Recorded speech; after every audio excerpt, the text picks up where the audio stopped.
नमस्कार, सत श्रीकाल, आदाब। मेरा नाम मनदीप पूनिया है और आप देख रहे हैं गांव सवेरा।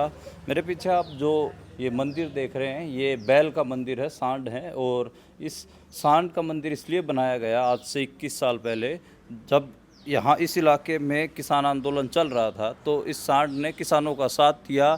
और जब भी पुलिस किसानों के ऊपर लाठीचार्ज करने के लिए आती थी, तो सांड इस कदर बिगड़ता था कि पुलिस भागते फिरती थी और पुलिस को देखते ही ये जो बैल है ये मारने दौड़ता था और पुलिस को तितर बितर कर देता था। उस समय ओम प्रकाश चौटाला की इंडियन नेशनल लोक दल की सरकार थी और घोड़ा पुलिस जब एंटर करती थी, जैसे जिस हिसाब से सामंतवादी दौर था, उस समय घोड़ों पर सैनिक आते थे, ऐसे ही पुलिस घोड़ों पर जब गांव में घुसने की कोशिश करती थी तो उनके घोड़ों को और उस पुलिस को मारने के लिए सांड दौड़ता था। और इसलिए इस सांड का किसान आंदोलन के बाद, उस साल 2002 के उस आंदोलन के बाद ये मंदिर बनाया गया। बिजली बिलों को लेकर वो आंदोलन था किसानों का। और जो सेंटर बना, ये कंडेला गांव बना, जींद का कंडेला गांव है। और किसान राजनीति का हरियाणा में खासकर इस गांव को एक हिसाब से राजधानी के तौर पर नवाजा गया है। कोई भी आंदोलन होता है किसानों का तो इस गांव से ज़रूर आवाज़ें उठती हैं। और इस जो साल 2002 का आंदोलन था उसके बारे में मैं जिक्र कर रहा हूँ, उसमें 8 किसानों की शहादत भी हुई। जो पास के गांव हैं, गुलकर्णी हो या नगूरा हो, वहाँ पर पुलिस ने गोलियां चलाई किसानों पे ऊपर और 8 किसानों की शहादत हुई। उसी आंदोलन से ओम प्रकाश चौटाला को गांव में घुसने से मना कर दिया गया था। मौके के मुख्यमंत्री को गांव में नहीं घुसने दिया गया, उनके ऊपर बैन लगाया गया।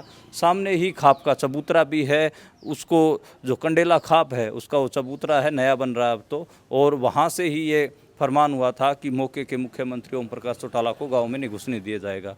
यहीं से ही एक राजनीतिक यात्रा निकली। उस राजनीतिक यात्रा को शुरू करने वाले भूपेंद्र हुड्डा थे। वो यहाँ से पैदल मार्च करके दिल्ली तक गए और उस पैदल मार्च के कारण उन्होंने अपने आप को इस सेंट्रल हरियाणा, जो हरियाणा का जो केंद्रीय हरियाणा है, उसमें अपने आप को स्थापित किया नेता के तौर पर। और साल 2004-05 का जब चुनाव हुआ, चाहे लोकसभा का हो चाहे विधानसभा का, दोनों में कांग्रेस ने अच्छा परफॉर्म किया और 2005 में भूपेंद्र हुड्डा मुख्यमंत्री बने हरियाणा के।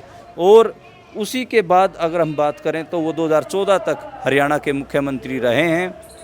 अभी साल 2020-21 में किसान आंदोलन हुआ, उस समय भी जब राकेश टिकैत बॉर्डर पर रोए, उस समय पहली पंचायत कंडेला गांव में हुई। और जो पहला रोड ब्लॉक किया गया था 26 जनवरी के बाद, जब आंदोलनों को ख़त्म करने के, जो सिंगू बॉर्डर हो या फिर टिकरी बॉर्डर हो, तो वह उन बॉर्डरों के ऊपर जब आंदोलन को उठाने की बात की सरकार ने, तो सबसे पहला रोड जाम इसी गांव ने किया था। और अब चुनाव हो रहे हैं तो इसी गांव से ही एक हिसाब से हम कोशिश करेंगे कि किसानों के क्या मुद्दे हैं। और हमारी जो रिपोर्टिंग की यात्रा है, इसकी शुरुआत भी इसी गांव से हम कर रहे हैं।